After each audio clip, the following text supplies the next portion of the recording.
नमस्कार, जोहार। मैं हूं देवेंद्र कुमार। अब देखना शुरू कर चुके हैं भारत मित्र। दोस्तों, झारखंड में पेशा एक्ट को लेकर उलझनों का दौर जारी है। कई तरह के दावे हैं। आदिवासी बुद्धिजीवियों का एक तबका मौजूदा जो सरकार का ड्राफ्ट है उसमें कई खामियां गिना रहा है, तो दूसरी ओर कुछ एक एक्टिविस्ट सरकार के ड्राफ्ट के साथ खड़े दिखाई देते हैं। इसके साथ ही यह पूरा जो विवाद है, जो पूरा विमर्श है, कहीं न कहीं सरना और ईसाई का शक्ल भी अख्तियार करता दिख रहा है। तो इन तमाम विमर्शों के बीच में, इन तमाम बहसों के बीच में आज एसडीएस बिल्डिंग में महाबहस रखी गई।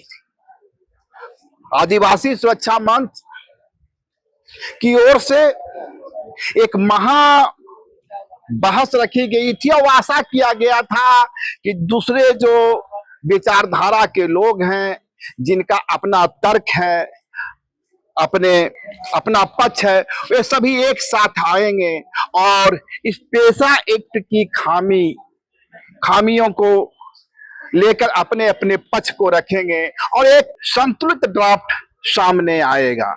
लेकिन मैं स्पष्ट कर दूं कि ग्लैडस्टोन डुंगडुंग और उनकी जो टीम है वह तो इस महाबहस में पहुंची, लेकिन जो दूसरे एक्टिविस्ट हैं, जो सरकार के पक्ष में तर्क रख रहे हैं, सरकारी ड्राफ्ट के पक्ष में तर्क रख रहे हैं, या और भी जो दूसरे पक्ष हैं जिनका अपने अपने विचार है, उन्होंने इस महाबहस से दूरी बना ली।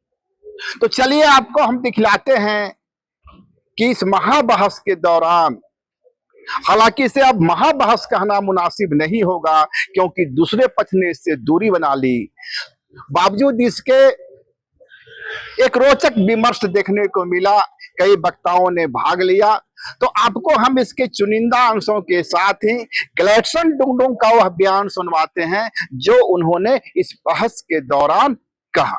से पंचायत राज विभाग दौड़ दौड़ के जाते हैं। जिन लोगों ने इस नियमावली का ड्राफ्ट बनाया है और कुछ ऐसे तत्व, शायद उनको कुछ ना कुछ वेस्टेड इंटरेस्ट ग्रुप कह सकते हैं, वो लोग इस नियमावली को तारीफ पर तारीफ, यहाँ तक कि हमारे कुछ पारंपरिक अगुआ जो है उनको भी उसमें शामिल कर दिया है। और कहा जा रहा है कि ये नियमावली जो है हमारे पारंपरिक ग्राम सभाओं को सशक्त करेगा, अधिकार देगा और हमारा संपूर्ण विकास हो जाएगा। इसीलिए हम लोगों ने इसका आयोजन किया कि आज महाबहस इसी पर हो। हम लोगों ने उन सारे लोगों को बुलाया जिन लोगों ने नियमावली का ड्राफ्ट किया है, जिन लोग पंचायत राज विभाग दौड़ दौड़ के जाते हैं और इस नियम के पक्ष में खड़े हैं, वो सारे लोगों को बुलाया था। लेकिन यहाँ वो नहीं आए। हो क्यों नहीं आए उसका जवाब वो खुद देंगे। लेकिन इस नियमावली के कुछ मूल बातों पर बात करने से पहले मैं आपके सामने कुछ चीजें रखना चाहता हूं। इसलिए रखना चाहता हूं कि निरंतर सवाल उठाया जा रहा है। जब से हम लोग निरंतर अभियान चला रहे हैं तब से सवाल उठाया जा रहा है, अनेकों तरह का सवाल उठाया जा रहा है। आप देख रहे हैं, पहली बात तो यह कही जा रही है कि इस महाबहस से क्या होने वाला है, इससे कुछ नहीं निकलने वाला है। लेकिन साथियों, आपको मैं बता देना चाहता हूं, जिस तरह से 24 दिसंबर को यह मसला निकल कर आया पंचायत राज विभाग और केंद्र सरकार के द्वारा, यहां पर पेशा दिवस मनाया गया है, लेकिन यहाँ के आदिवासियों को उसकी खबर नहीं थी, यहाँ के राज्य सरकार को उसकी खबर नहीं थी। एक विभाग यह सब कुछ चीजें कर रहा, वहीं से यह सारा कुछ चीजें हम लोगों ने निकाला कि आखिर क्या हुआ। जो सरकार कह रही है अबुआ सरकार है, वो गर्व के साथ जो है मोराबादी मैदान में इतना बड़ा शपथ ग्रहण का आयोजन किया, लेकिन पेशा दिवस मनाया जा रहा है और बंद कमरे में किया जा रहा है।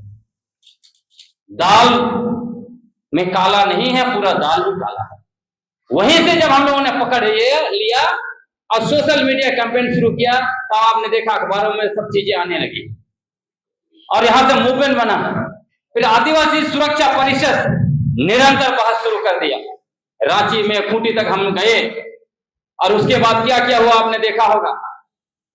झारखंड बनने के बाद अभी 24 साल पूरा हो गया है, पेशा कानून लागू है, लोग बोलते हैं लागू नहीं है, सेंट्रल एक लागू है बिना नियमावली बनाए हुए। आज तक इस तरह का बहस खड़ा नहीं हुआ था।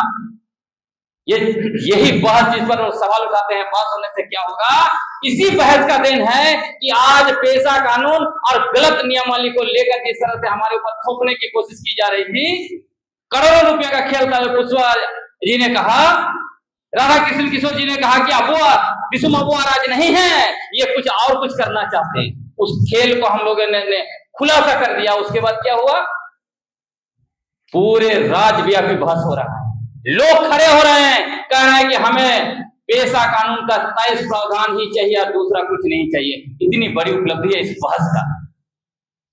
उसके बाद मैं आपको बताता हूं, इसी बीच में पंचायती राज विभाग ने खेल करना शुरू कर दिया, सरना जाएगा, बहुत कुछ किया, हमलों के ऊपर हमला किया, इनकी जांच होना चाहिए, इनके पीछे कौन है, इनका पैसा कहां से आ रहा है, सब कुछ करके उन्होंने देखी। वो लोग यह भी कह रहे थे कि आप लोग जो है रूढ़ी प्रथा वाले नहीं हैं, सर ने ऐसा शुरू कर दिया इसलिए विरोध कर रहे हैं। और यह भी कहा गया कि ये लोग है ईसाई धर्म को मानता है इसलिए विरोध कर रहा है, पेशा कानून लागू होने नहीं देना चाहते। आप मुझे पेशा कानून उठा के दिखा दीजिए, ये लोग भ्रम फैला रहे हैं और हमें कहा जाता है कि ये लोग हम भ्रम फैला। पेशा कानून का साथियों, आपके पास अगर कॉपी है तो उठा के देख लीजिए, ये वाली गजेटेड कॉपी, धारा 4C उठा के देखिए, क्या लिखा है। लिखा है कि ग्राम सभा का सदस्य उस ग्राम सभा के वोटर लिस्ट में होंगे, वही सदस्य होंगे। वहां यह नहीं लिखा है कि ये लोग ये भ्रम फैला रहे हैं कि सिर्फ सरना धर्म वाले हैं वही सदस्य होंगे, ये उनका मानने का मतलब है। वहां पे न सिर्फ आदिवासी, कई ऐसे गांव होंगे जहां पे मुस्लिम सदस्य होंगे, कहीं पे कुर्मी महतो सदस्य होंगे, कहीं पे दूसरे मूलवासी सदस्य होंगे, सदान भी वहां पे सदस्य होंगे। हाँ, बहुत सारे ऐसे गांव होंगे जंगल के अंदर में जहां पे सिर्फ आदिवासी रहते हैं, वहां सिर्फ आदिवासी सदस्य होंगे। इसलिए जो धर्म के नाम पर भ्रम फैला रहे हैं उनको मैं ऐलान कर देना चाहता हूं, आप झूठ के बुनियाद पर आदिवासी समाज को टुकड़े टुकड़े में बांटने का कुछ मत कीजिए। आप लोग उस टुकड़े टुकड़े गैंग का हिस्सा मत मानिए। अगर आप टुकड़े टुकड़े गैंग का हिस्सा बनेंगे, आदिवासी समाज आपसे इसका जवाब मांगेगा। जब आप गांव गांव जाएंगे तो गांव गांव में लोग तैयार हैं, लोगों को आप भ्रमित नहीं कर सकते हैं। तो यह मैं कहना चाह रहा था। अब इसमें यह भी कही जाए, उसके साथ साथ आप बता रहा हूं, जो कह रहे हैं बहुत से कुछ नहीं होगा, पंचायत राज विभाग, अभी सोचिए नियमावली जो है कैबिनेट में आया ही नहीं है, ट्राइब एडवाइजरी काउंसिल बना ही नहीं है जहां पर नियमावली जाना है। उसके बावजूद पंचायत राज विभाग ने प्रस्तावित पेशा नियमावली 2024 का ट्रेनिंग देने के लिए उन्होंने मास्टर ट्रेनर का चयन कर लिया। उसके अलावा क्या किया, ट्रेनिंग शुरू कर दिया। मैं आपको बता रहा हूं, जमशेदपुर में ट्रेनिंग हुई और जब तो उसमें उन्होंने लिखा कि पेशा नियमावली 2024, तब हमने सवाल उठाया, जब अभी कैबिनेट में आया ही नहीं है, इसका प्रशिक्षण कैसे आपने शुरू कर दिया। ये हमारे पैसा का दुरुपयोग है। कोई ना कोई यहाँ पे लगा हुआ है जो अनुसूचित क्षेत्रों में 13,000 ग्राम सभा है, उसका पैसा जो है कि ट्रेनिंग के नाम से, प्रशिक्षण के नाम से हड़प चलना चाहता है। और कुछ लोग वेस्टेड इंटरेस्ट जिसको मास्टर ट्रेनर बनाया गया है। आप सूची देखिए कौन लोग है मास्टर ट्रेनर जो कभी प्रेस क्लब में जो है कि मीटिंग किया, जमशेदपुर में ट्रेनिंग दे रहे हैं। जवाब हमें चाहिए। जब पेशा नियमावली कैबिनेट में आया ही नहीं है, पेशा नियमावली जब टीएससी में आएगा, टीएससी का गठन नहीं हुआ है, तो किस तरह का प्रशिक्षण कौन सा फंड से किया जा रहा है। और हमें आरोप लगाया जा रहा है कि यह आदिवासी क्षेत्र सुरक्षा परिषद जो है ये वेस्टेड इंटरेस्ट ग्रुप है, ये ईसाइयों का संगठन है, ये उनका ये करना चाहता है। तो ये सारे लोग बकवास कर रहे हैं, इनको मुंह तोड़ जवाब दीजिए जब आपके गांव में जाते हैं। ये लोग सिर्फ और सिर्फ आपका पारंपरिक ग्राम सभा को उसका हक छीनकर उसको सरकारी ग्राम सभा बनाना चाहते हैं। वो लोग जो है कि मलाई खाना चाहते हैं। पंचायत विभाग का जो बजट है प्रशिक्षण के लिए, उस प्रशिक्षण का गांधी छाप नोट पर कब्जा करना चाहते हैं।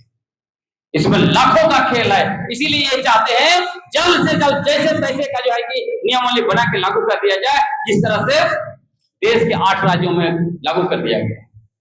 अभी हल्ला किया जा रहा है 10 अनुसूचित राज्यों में 8 में लागू हो गया, 8 में लागू हो गया। मुझे बता दीजिए कौन सा ऐसा राज्य है जिसके नियमावली में, जिसका जो है कि पंचायत का कानून में केंद्रीय पेशा कानून के 23 प्रावधान लागू कर दिए गए हैं। झारखंड और छत्तीसगढ़ एक साथ बना। जब छत्तीसगढ़ में ढोल पीटा जा रहा है कि पेशा कानून लागू कर दिया गया, तो मुझे बताया जाए कि पेशा कानून के रहते, पारंपरिक ग्राम सभा का रहते हसदेव जंगल अडानी को कैसे चल गए, अडानी को कैसे मिल गया?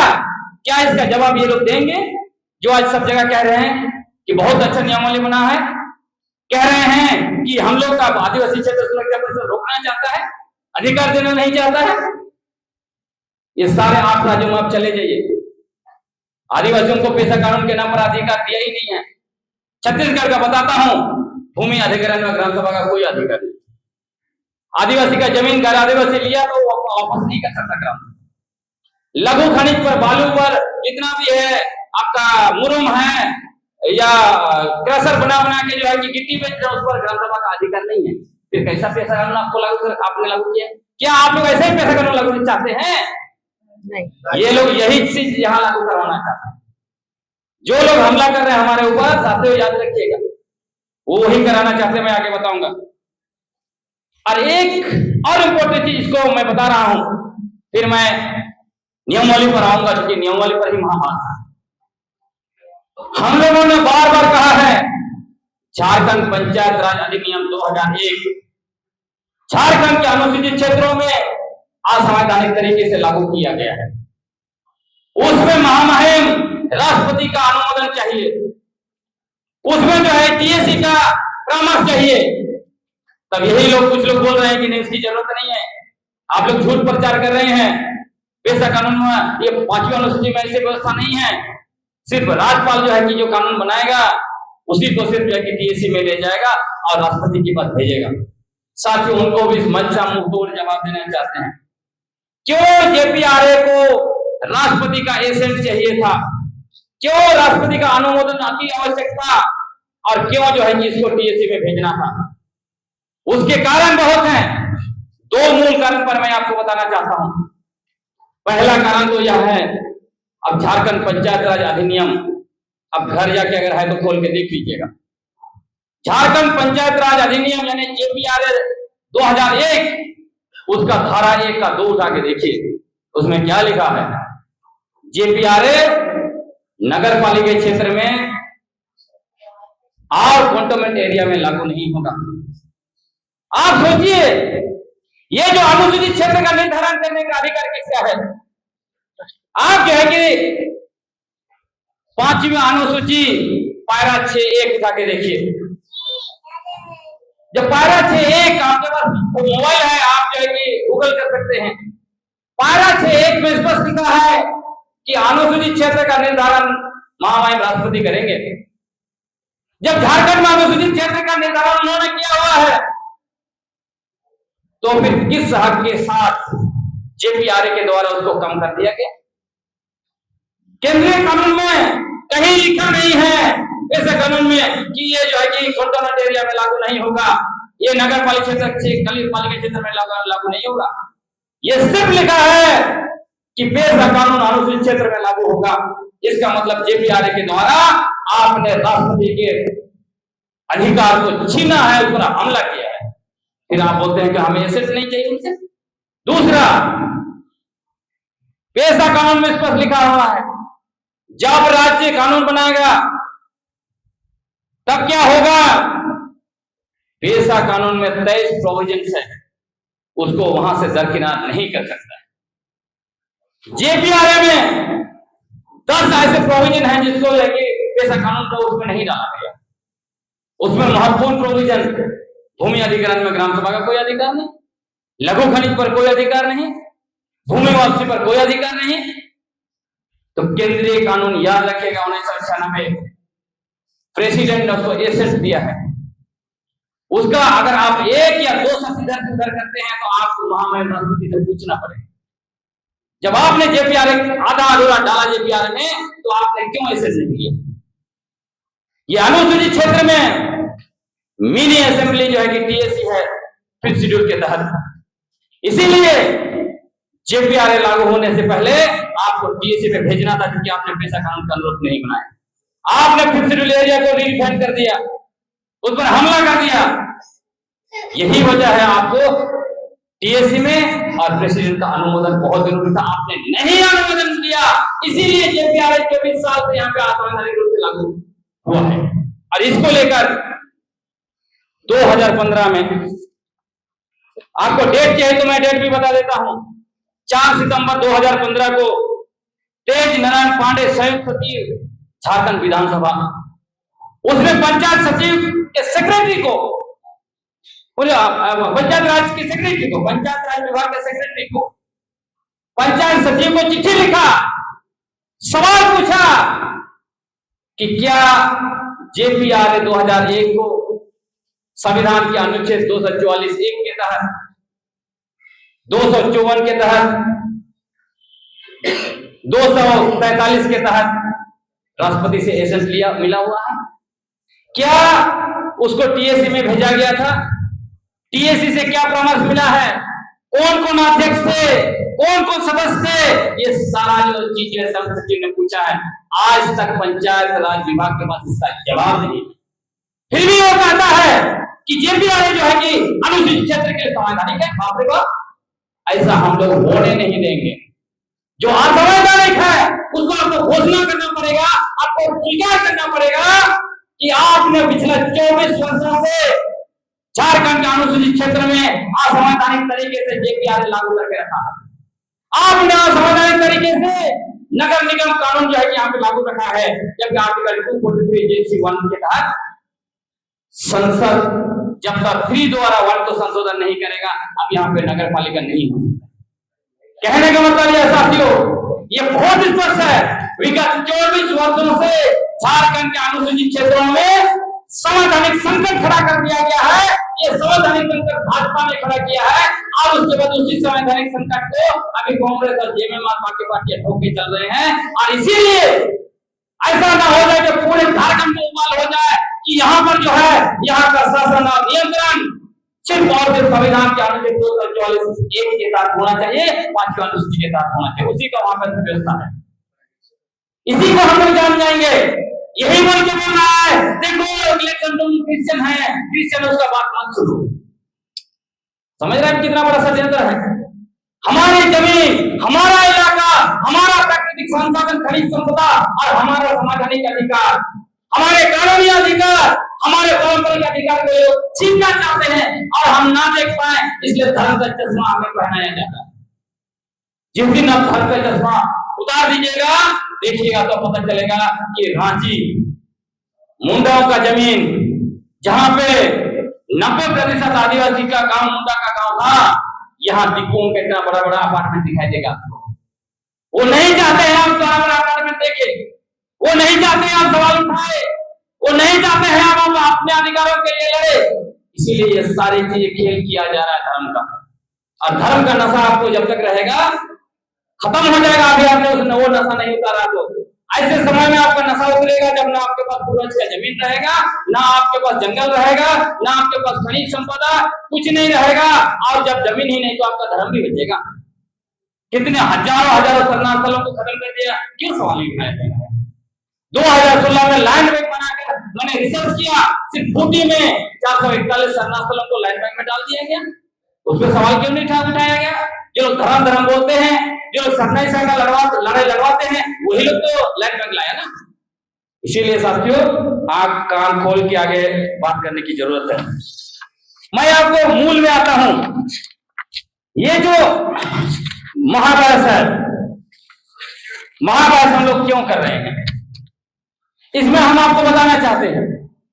पहली बात तो यह है, कि झारखंड सरकार की मानसा पेशा कानून को लेकर लागू करने की बिल्कुल भी नहीं। वो पेशा कानून को लागू नहीं करना चाहते हैं। उसका उदाहरण मैं बताता हूं। राधा कृष्ण किशोर जी, कृष्ण मुंडा जी ने उस पर बात किया। वो मंत्री है तो बार बार उनका नाम दिमाग में आ जाता है।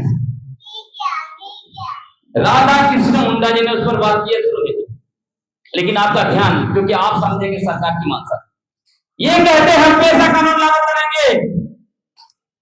जब 2 साल का प्रक्रिया चलाया, 2023 में लेके आए, पब्लिक किया, उठा के देखिए उसमें क्या लिखा है। नियमावली का नाम जरूर लिखता है, झारखंड पंचायत उपबंध अनुसूचित क्षेत्र और विस्तार अधिनियम नियमावली 2022 में लिखा है। लेकिन अधिनियम का अर्थ झारखंड पंचायत राज अधिनियम 2001, धारा का अर्थ होगा झारखंड पंचायत राज अधिनियम की धाराएं। तो हमने सवाल किया, बताया जाए कि कौन सा नियमावली आप लागू करें, पेशा नियमावली जहां पंचायत राज अधिनियम की धाराएं होगी। ऐसा तो हमने कहीं देखा नहीं दुनिया में। ये पहला ऐसे राज्य जहां से लागू किया जा रहा है। उसके बाद इन्होंने ये ड्राफ्ट बनाया, इसमें भी वही लिखा है। जब हमने सवाल उठाया तब पंचायत विभाग की डायरेक्टर ऊपर का झंडी हटा दी, उसके बाद उसको स्क्रीनशॉट ली, ऊपर में नाम को खाली मतलब अधिनियम का अर्थ क्या होगा उसमें लिख दी, पेशा कानून 1996, और नीचे ऐसे ही रह गया पंचायत राज 2001 की धाराएं, और फिर लिखती है इसको जो है महाधिवक्ता का मंतव्य प्राप्त किया गया है। मैंने तुरंत लिखा, कैसे महाधिवक्ता साहब हैं जिनको नॉलेज नहीं है कानून का, या फिर उनको बदनाम किया जा रहा है। क्योंकि कौन महाधिवक्ता होगा जो ये सुझाव देगा कि कानून का नाम कुछ और होगा, नियमावली का नाम कुछ और होगा और धाराएं कुछ होगी, कानून कुछ और होगा। बाप रे, मतलब हर कीमत पर ये लोग झारखंड पंचायत राज अधिनियम 2001 की धाराओं को ही लागू करना चाहते थे पेशा नियमावली के द्वारा। और इसीलिए बार बार पंचायत राज विभाग कह रहा था कि जेपीआर संवैधानिक है, संवैधानिक है, संवैधानिक है। ये खेल था। तो सरकार की मानसा बिल्कुल नहीं है। लेकिन क्योंकि चुनाव के समय में इंडिया गठबंधन के 2 बड़े घटक दल कांग्रेस और जेएमएम दोनों ने घोषणा की अपने घोषणा पत्र में कि हमारी सरकार वापस आती है तो हम जाएंगे पेशा कानून 1996 को लागू करेंगे। उन्होंने ये नहीं लिखा कि हम पेशा नियमावली बनाकर जेपीआर 2001 को लागू करेंगे। इसलिए उनको हर कीमत पर पेशा कानून 1996 को लागू करना ही होगा, और हम लोग उसको लागू करवा के ही रहेंगे। उसके लिए उचित नियमावली उनको बनाना ही पड़ेगा। आपने सुना गलैक्सन डुंगडुंग अपने चिर परिचित अंदाज में पूर्व की तरह एक बार फिर से सरकार का जो ड्राफ्ट है उसकी खामियों को उजागर कर रहे हैं। उनका तर्क है कि अबुआ दिसुम अबुआ राज नहीं, अबुआ दिसुम दिकुओं का राज है, और आदिवासी समाज की जो स्वशासन की परंपरा रही है, उनका ट्रेडिशनल जो संस्थाएं रही है उस, और ग्राम सभा जो आदिवासी समाज का केंद्र रहा है, उसको सरकारी ग्राम सभा बनाने की साजिश है।